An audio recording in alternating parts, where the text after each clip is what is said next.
কালকে কলকাতা তারাতলায় চাপা পড়ে মরেছে। কারা মরেছে? দিন আনা দিন খাওয়া মানুষ, গরিব মানুষ চাপা পড়েছে, চাপা পড়ে মরেছে। চাপা পড়া যদি বন্ধ করতে হয়, এই কাটমানি খাওয়া, ঘুষ খাওয়া, বালি চোর, কয়লা চোর, এই সব চোরগো নিয়ে সেলাপের তলায় চাপা দিয়ে রাখতে হবে। তাহলে চাপা পড়া বন্ধ হবে। চাপা পড়ার জ্বালা কি? এই নেতাগুলি বোঝে না, এই কাটমানি খাওয়া নেতা বোঝে না, নেতাগুলি বোঝে না।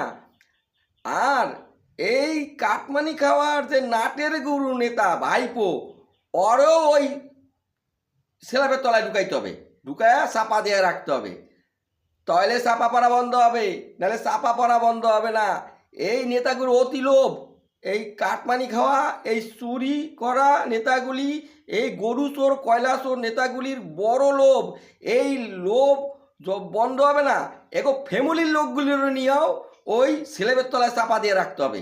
এই চোরের ফ্যামিলিগুলোও বুঝতে পারবে চাপা পড়ার জ্বালা কি।